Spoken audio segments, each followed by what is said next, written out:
درد ہوتا ہے، کیا رنگ۔ 12,000 دینار لے کے بادشاہ آیا اور آ کے حضرت کو پیش کیے کہ حضور آپ دیں اس عیسائی کو ڈبل دیں اور جائیں کام کریں۔ آپ فرمانے لگے تو پیسے دے، شرطیں نہ لگا، میرا جہاں دل کرے گا میں خرچ کروں گا، مجھے تو مزہ ہی اب آنے لگا ہے، ابھی تو لطف آ رہا ہے، ابھی تو ذائقہ آیا ہے کچھ کرنے کا، پیسے دینے ہیں تو دے، پابندی نہ لگا، جہاں میرا دل کرے گا میں۔ اس نے کہا حضور ٹھیک ہے رکھ لے۔ حضرت نے فجر مسجد میں پڑھی، جیب میں 12,000 دینار تھے، اعلان فرمایا بھی کسی اور کی بیٹی بھی بیٹھی ہے تو پیسے میرے پاس ہے۔ وہ 12,000 دینار بھی بانٹ دیا، اور 12,000 دینار بانٹ کے نہ تو پھر چلے گئے کھیت میں چارہ کاٹنے۔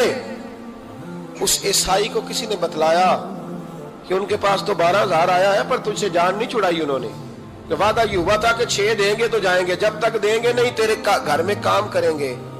وہ نہ چارہ کاٹ رہے تھے، حضرت صاحب تو وہاں پہنچ گیا، دور جا کے کھڑا ہو گیا، کہنے لگا بابا پہلے تو میں نے مسلمانوں کے اخلاق سنے تھے، اب تو میں نے دیکھ بھی لیے، پر یہ بتا جب 12,000 آیا تھا جان کیوں نہیں چھڑائی؟ تو حضرت چارہ کاٹتے کاٹتے رو پڑے، فرمانے لگے تو نہیں نہ جانتا یہ بیٹیاں سانجی ہوتی ہیں، پتہ نہیں نا، میرے رسول پاک نے تو حاتم تائی کی بیٹی کے سر پہ کپڑا رکھ کے کہا تھا بیٹیاں برابر ہوتی ہیں، تو یہ نہیں پتا جب اس کی 6 بیٹیوں کی شادی ہوئی ہے میرے اندر روحانیت کتنی بڑی ہے۔ فرمایا پھر 12,000 آیا ہے تو 2-4 بچیاں پھر گئی ہیں، تو یہ نہیں پتا میں اندر سے راضی کتنا ہوں، میں تیری نوکری کرتا رہوں گا، پتہ نہیں اللہ کتنی بیٹیوں کو بیاہ دے گا۔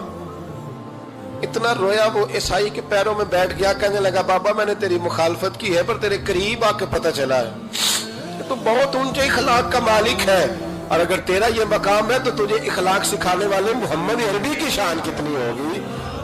ظالم کی بولیے جاتے نہیں لوگ جھوٹے گواہ بن کے، وکیل صاحب کو نہیں پتا ہوتا کہ یہ بندہ مجرم ہے جو میرے پاس آیا، کیا مجرموں کے وکیل نہیں ہوتے؟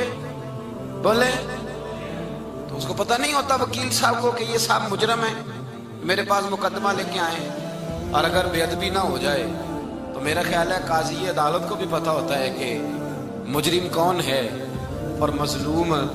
میرے نبی پاک صلی اللہ علیہ وسلم نے اس قدر زیادہ سختی فرمائی اس مسئلے میں، فرمایا جس کو پتا تھا کہ فلاں آدمی ظالم ہے، ظلم کر رہا، پھر وہ ظالم کا گواہ بنا یا اس نے ظالم کی مدد کی، کتنی کی؟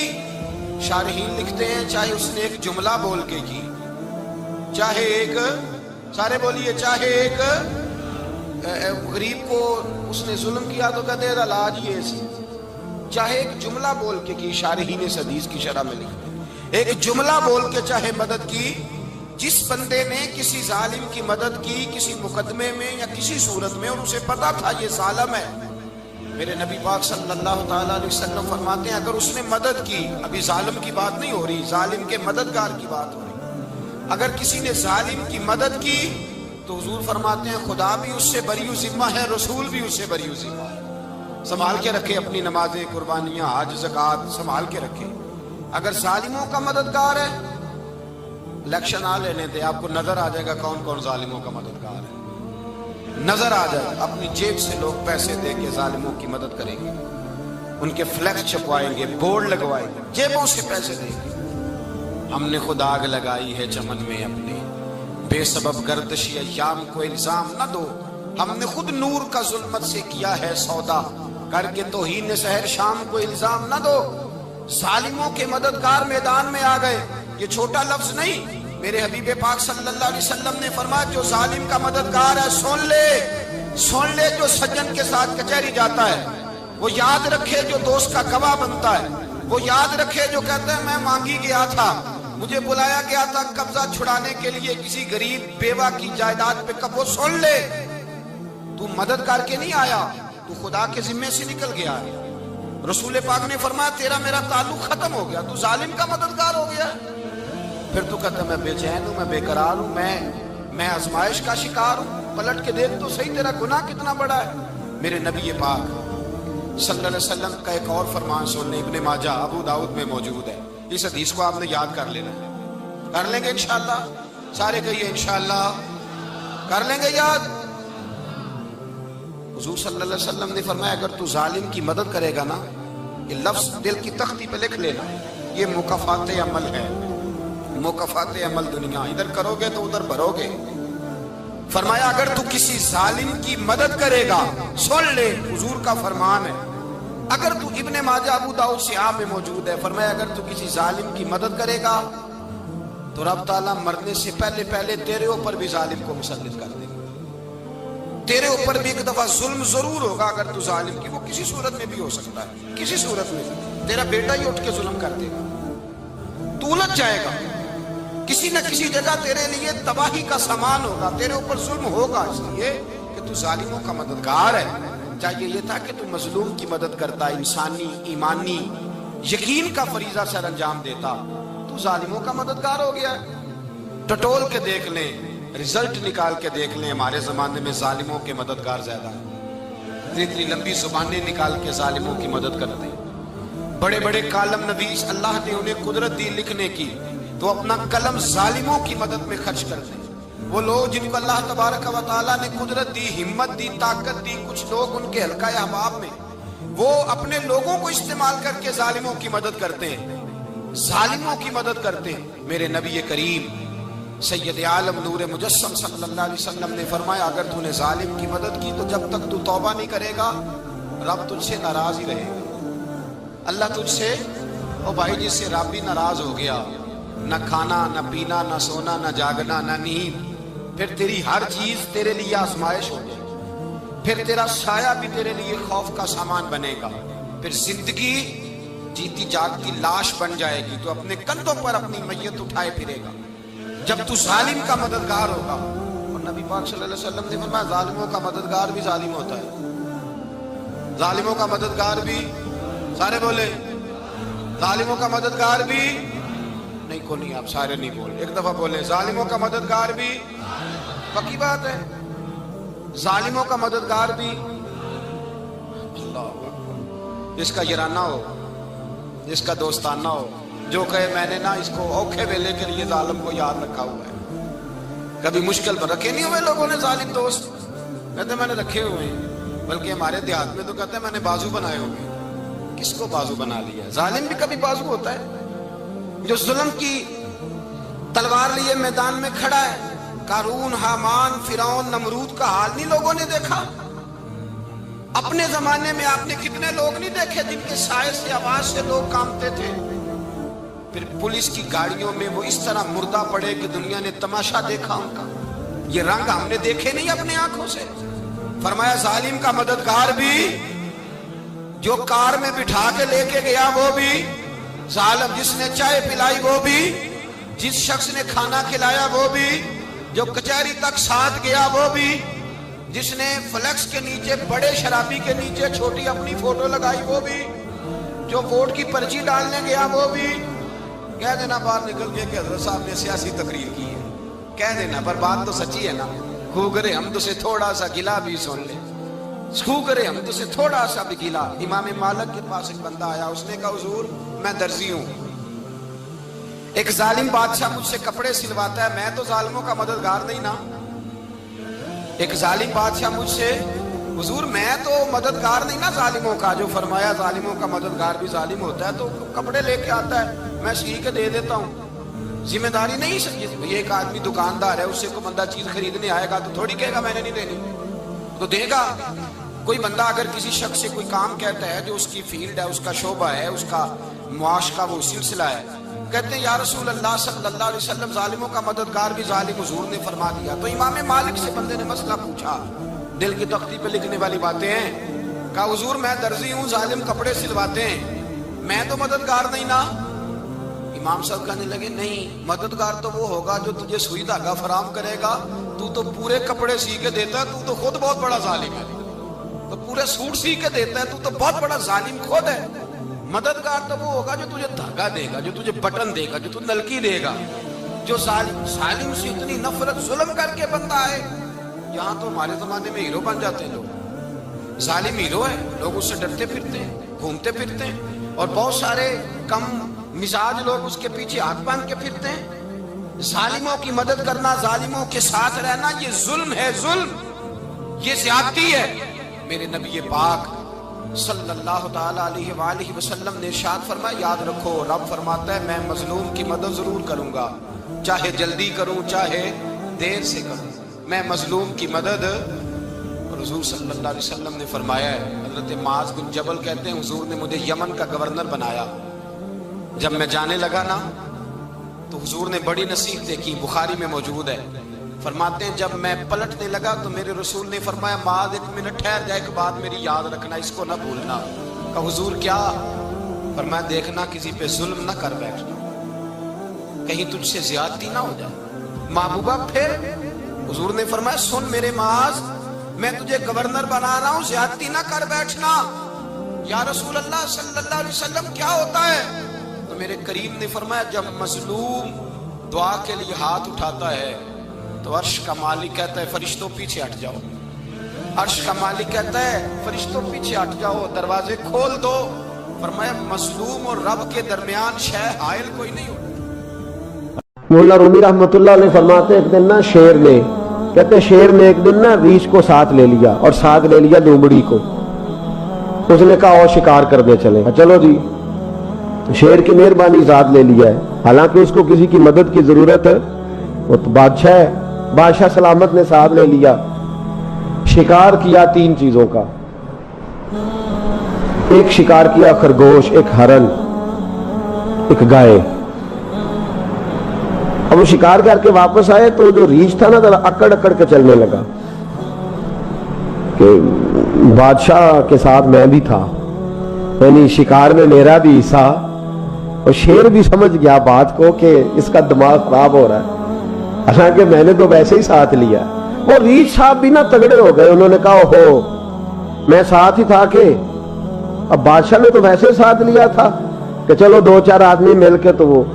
پیر بارش شاہ صاحب رحمت اللہ تعالی علیہ سے کسی نے کہا کہ آپ کے جو شیخ ہیں، آپ کے مرشد ہیں، آپ کو بلا بلا کے مشورے لیتے ہیں، کام لیتے ہیں، تو آپ تو بڑے خوش نصیب ہیں۔ تو انہوں نے کہا ہیر ہس بولے تے وہ دی مہربانی، ورنہ رانجے تے لاڈ ہی لڑاونے نے۔ انہوں نے کہا ٹھیک ہے اگر اس نے مہربانی کر دی ہے تو اس میں میرا نہیں، ان کی نظر شفقت ہے، ہیر ہس بولے تے وہ دی مہربانی، انہوں نے مہربانی فرمائی ہے تو بڑی کرم نوازی ہے، ورنہ من آنم کے من دانم، جو میں ہوں اس کا مجھے پتا تو ہے ہی نا، تو میں اس میں اپنے آپ کو اتنا بڑا نہیں سمجھ۔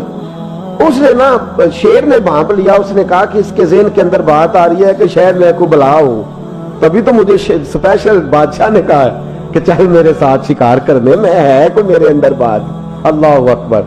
اس نے نا آ گئے، بیٹھ گئے، اس نے کہا اس سے بادشاہ نے کہ کیا کرنا ہے، اب شکار تو ہو گیا ہے، تو اس کے اندر تو سودا سمایا ہوا تھا نا۔ اس نے کہا جی کرنا کیا ہے، بانٹ کے کھانا چاہیے، بانٹ کے کھانا چاہیے۔ اس کو بڑا غصہ آیا، اس نے کہا اچھا تو مجھے کمزور سمجھتا ہے، میں جو چاہتا تھا کر سکتا تھا، میں نے تو عذرائے محبت تجھے عزت دی ساتھ لے لی اور تو بن کے ہی بیٹھ گیا ہے۔ اس نے کہا اچھا بانٹ کے کھانا چاہیے، کہا بالکل، کہا چلو بانٹو، پھر کیسے بانٹنا ہے۔ ہرن کا اور بکرے کا گوشت ایک جیسا ہوتا ہے، بلکہ ہرن کا زیادہ مہنگا ہوتا ہے، لذیذ ہوتا ہے۔ اب اس نے تقسیم کیسی کی دی، اس نے چلاکی کرنی چاہیے، کہنے لگا جی تقسیم سیدھی سی ہے، آپ بڑے ہیں، گائے آپ کی، 3 جانوروں کا شکار ہوا نا، گائے، ہرن اور خرگوش، کہنے لگا آپ بڑے ہیں، گائے آپ کی، میں درمیانہ ہوں تو ہرن میرا، اور لومڑی چھوٹی ہے تو خرگوش لومڑی کا۔ اس نے کہا تیرا بھلا ہو جائے، کیسی تم نے تقسیم کی ہے۔ اس نے مارا پنجا اور ریچھ کو بھی مار دیا۔ اس نے کہا تو عجیب آدمی ہے بھائی، تجھے تو ذرا موقع دیا ہے تو تو نے ہاتھ ہی وہاں ڈال لیا ہے جہاں بالکل تیرا بنتا ہی نہیں تھا۔ اللہ اکبر۔ اس نے کہا اچھا مر گیا۔ اب لومڑی بھی سنبھل پہ بیٹھ گئی، لومڑی ذرا تیز ہے، چلاک ہے، تو مولا رومی علیہ رحمہ کہتے ہیں، اور شیر کہنے لگا لومڑی سے چل تو تقسیم کر، تو تقسیم کر کیا کرنا چاہیے۔ تو کہنے لگی بادشاہ سلامت تقسیم بڑی سادی سی ہے، سویرے ناشتہ خرگوش کا کرے، دوپہر کو آپ جب کھانا کھانے لگے تو ہرن تناول فرمائے، اور شام کو ذرا آپ زیادہ کھاتے ہیں تو آپ گائے کھائیں، یہی تقسیم ہے۔ بڑا راضی ہوا شیر۔ اس نے کہا تو نے یہ تقسیم بڑی اچھی کی ہے، یہ کہاں سے سیکھی ہے؟ کہنے لگی ریچھ کی موت سے سیکھی ہے، ابھی مرا ہے نا میرے سامنے، اس کی موت سے میں نے سیکھی ہے، اس لیے کہ اگر یہ تقسیم نہ کی تو مر میں بھی جاؤں گی۔